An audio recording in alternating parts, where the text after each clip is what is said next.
Hello guys, welcome back to the channel. Myself Sumit. और हमारे इस सीरीज में आज हम डिस्कस करने वाले हैं गूगल की जो रैंकिंग एल्गोरिदम है। ठीक है, तो देखो अब रैंकिंग एल्गोरिदम कौन कौन से हैं और कब कब आए थे वो सब देखने से पहले हम ये देख लेते हैं कि रैंकिंग एल्गोरिदम क्या होते हैं। रैंकिंग एल्गोरिदम किसी भी सर्च इंजन का एक ऐसा कॉम्प्लेक्स सिस्टम है जो ये डिफाइन करता है कि किसी भी यूजर को उससे जो भी सर्च क्वेरी करता है वो उससे मोस्ट रिलेवेंट कंटेंट देना है या फिर सबसे बढ़िया जो सबसे बेस्ट वेबसाइट है वो निकाल के उसको देना है। ठीक है, तो रैंकिंग एल्गोरिदम एक ऐसा सिस्टम है जो ये डिसाइड करता है कि कौन सा वेबसाइट सबसे बेस्ट है, कौन से वेबसाइट पे सबसे अच्छे कंटेंट है या फिर कोई कौन सा वेबसाइट कितना ऊपर रैंक करना चाहिए। ठीक है, तो पहला क्या था? पहला था पांडा, जो कि आया था 2011 में। और उसमें क्या था, एक नवनीत पांडा नाम का गूगल का इंजीनियर था, उसने निकाला था। ठीक है, उसमें क्या था, अब जो भी वेबसाइट्स हैं उन वेबसाइट पे जैसे जैसे भी कंटेंट्स हैं तो उसमें से वो सारे वेबसाइट्स जो कि लो क्वालिटी कंटेंट के हैं उन सबको डाउन करना था और जो हाई क्वालिटी कंटेंट दे रहे हैं उनको ऊपर रखना था। तो उन चीजों को डिसाइड करने के लिए भाई कौन सा वेबसाइट ऐसा है जो कि लो क्वालिटी कंटेंट प्रोवाइड कर रहा है, कौन सा वेबसाइट ऐसा है जो कि हाई क्वालिटी कंटेंट प्रोवाइड कर रहा है, उसके कुछ मेन फैक्टर्स थे जिसमें से हम बहुत सारे मेन फैक्टर्स हैं जिसमें हम कुछ को अभी डिस्कस कर लेते हैं। जैसे कि पहला था कंटेंट फार्मिंग। कंटेंट फार्मिंग में क्या होता है कि The Panda update was initially created to combat content farming. This is when a website produces lots of content with the core purpose of fulfilling SEO for algorithms. ठीक है, तो जो algorithms पांडा से पहले थे उन सब एल्गोरिदम्स के अकॉर्डिंग चलने के लिए, उन सब गाइडलाइंस को फुलफिल करने के लिए अगर यूजर कुछ भी, जो हमारा वेबसाइट है उस पर हम कुछ भी डाल रहे हैं और हम चाहते हैं कि उससे हमारा वेबसाइट रैंक हो जाएगा, तो उस सबको हमें रोकना है। अब हमें क्या करना है, क्वालिटी ऑफ कंटेंट प्रोवाइड करना है। ठीक है, एनहांस लाइक कंटेंट रखना है, वो सारी चीजें। दूसरा क्या था, लो क्वालिटी कंटेंट।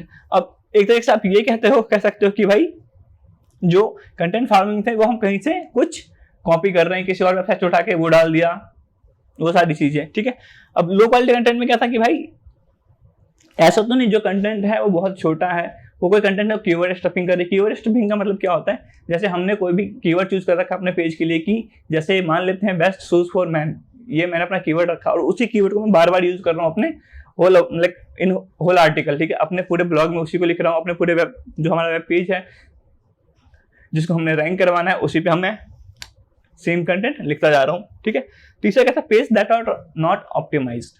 ठीक है, तो भाई वैसे वेबसाइट्स या फिर उन वेबसाइट के वैसे पेजेस जो पेजेस अच्छे से लोड नहीं हो पा रहे हैं उस पेज के ऊपर क्लिक करने पे। ठीक है, जैसे मैंने कुछ भी सर्च किया गूगल पे like best shoes for man और जो सबसे ऊपर रिजल्ट है मैंने उस पर क्लिक किया और वो पेज वहां से लोड नहीं हो रहा। तो ऐसे पेजेस जो कि यूजर को उसके नीड के अकॉर्डिंग कंटेंट जल्दी प्रोवाइड नहीं कर पा रहा, उन वेबसाइट्स को उन्होंने क्या करना था, डाउन करना था।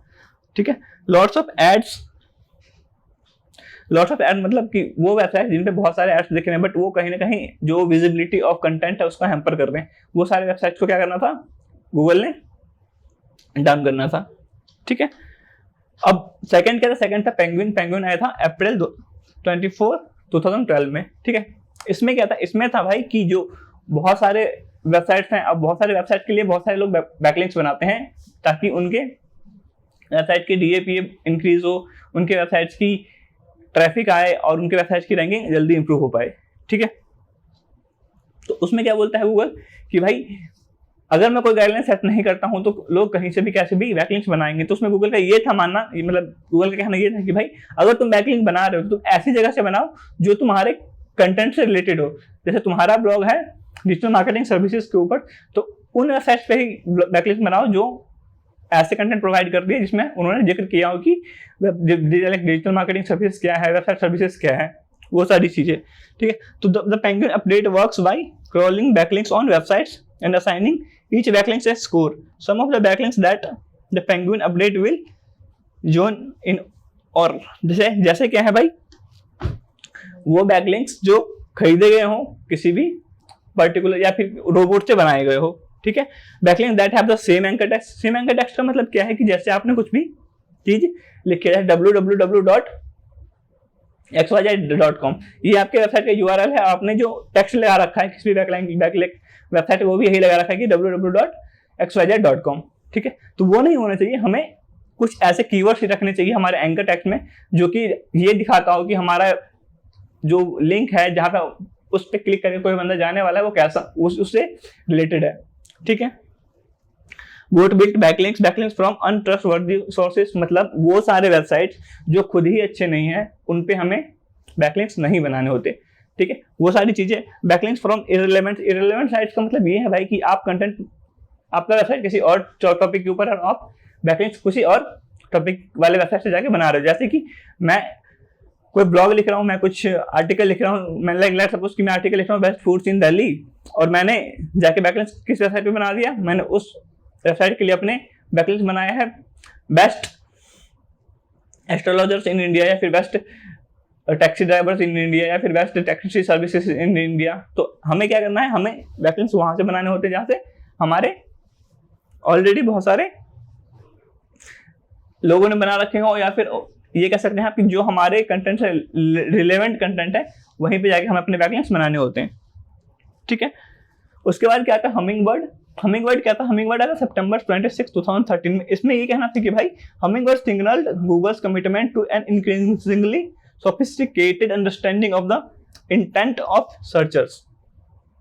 तो आप ये कह सकते हो भाई कि जो एक सर्चर है या फिर जो एक यूजर है गूगल पे आता है और कुछ भी सर्च करता है, तो जो बोलना चाहता है, मतलब जो वो समझाना चाहता है, लेट्स सपोज मैं गूगल पे जाता हूँ और सर्च करता हूँ बाय शूज फॉर मैन, तो इसमें क्या है, क्या बोल रहा हूँ मैं कि भाई इसमें क्या दिखाना चाहता हूँ मैं कि मेरे को जूता खरीदना है, मतलब मेरे को किसी भी मैन के लिए एक जूता खरीदना है। तो इसमें मैंने अपनी जो चाहत है, मतलब एक तरीके से कह सकते हो जो मैं चाहता हूँ मैं अपने उसको मैं जाहिर कर रहा हूँ, ठीक है।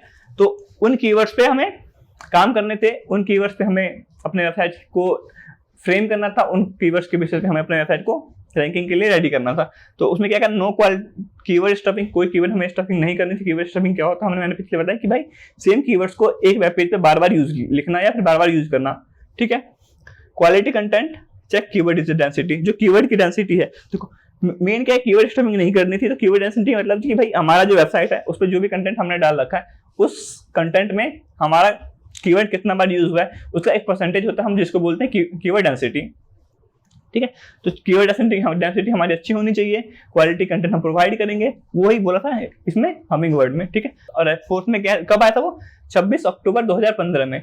इसमें क्या था कि देखो, RankBrain is a component of Google's core algorithm which uses machine learning, the ability of machines to teach themselves from data inputs, ठीक है, to determine the most relevant results to search engine queries. तो भाई इसमें क्या था, machine learning पे काम करके गूगल ने ऐसा एल्गोरिथम निकाला है जो हमारा यूजर आता है और कुछ भी सर्च करता है उसके इंडेंट को समझे और उसको सबसे मोस्ट रिलेवेंट जो भी वेबसाइट्स हैं या फिर सबसे मोस्ट रिलेवेंट जो भी वेब पेजेस लगता है उनको वो सबसे ऊपर लाके रखेगा, ठीक है।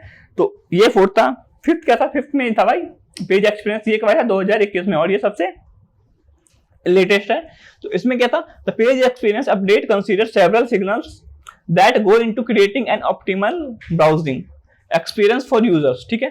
Google access each of the signals and gives a website on an overall page experience score, ठीक है। तो इसमें क्या करता है, Google आपके वेब पेज को एक स्कोर देता है ऑन द बेसिस ऑफ आपका वेबसाइट कैसा परफॉर्म कर रहा है, ठीक है। उनके जो वेब डिटेल्स है, मतलब जो फ्रंट एंड है वो कितनी जल्दी लोड हो रहा है, उनका बैक एंड है वो कितनी जल्दी लोड हो रहा है, उनमें जो इमेजेस लगे हुए हैं वो कितनी जल्दी लोड होके विजिबल हो जाते हैं आपके वेबसाइट पे।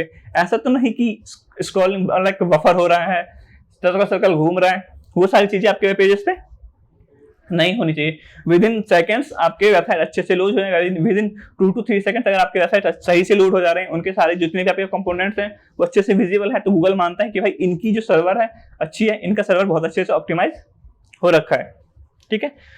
मोबाइल यूजिबिलिटी क्या है, a page must have no mobile usability errors कह सकते हो, ठीक है। अब इसमें क्या था कि जो वेबसाइट्स हम लैपटॉप से ओपन करते हैं या फिर विंडो स्क्रीन पे ओपन करते हैं, उसके अलावा जो हमारे वेबसाइट है वो मोबाइल पे कैसे रिएक्ट कर रहे हैं, हम मोबाइल पे उसको ब्राउज कर रहे हैं तो कितनी जल्दी ओपन हो जा रहे हैं, ठीक है। सिक्योरिटी इश्यूज, मतलब जो आपने बहुत सारी जगह नोटिस किया होगा कि आप कोई भी वेबसाइट खोलते हो तो आपको ऊपर नॉट सिक्योर लिख के आ जाता है, या फिर कुछ ऐसे एरर्स आता है, बोलता है कि गो टू द एडवांस, ठीक है। तो वो चीजें ना आए वो हमें देखना है। हमारे वेबसाइट पे जो है HTTPS लगा हुआ है या फिर HTTP ही लगा हुआ है, वो भी चीजें देखनी है, ठीक है। एड एक्सपीरियंस में क्या है कि भाई जो एड्स है, site must not use advertising techniques that are distracting, interrupting और otherwise not conducive to a good user experience. कि भाई वो एड्स जो आपने अपने ब्लॉग्स पे, अपने वेब पेज पे लगा रखे हैं, वो एड्स यूजर के डिस्ट्रैक्ट ना कर रहा हो, यूजर के मतलब ऐसा ना हो कि भाई बंदा देख के ये सोचे कि भाई ये ऐड यहाँ पे क्यों दिख रहा है, ये ऐड मैं नहीं देखना चाहता है, कुछ ऐसा चीज। ठीक है, तो ये थे कुछ गूगल के 5 रैंकिंग एल्गोरिदम जिसके बेसिस पे गूगल हमारे वेबसाइट को रैंक करवाती है। ठीक है, आज की क्लास में इतना ही। नेक्स्ट क्लास में हम डिस्कस करेंगे कि भाई सर्च इंजन करने के तरीके क्या हैं, सर्च इंजन कितने तरीके के होते हैं और कैसे कैसे हम उनको अपने वेबसाइट पे इंप्लीमेंट कर सकते हैं। तब तक के लिए थैंक यू।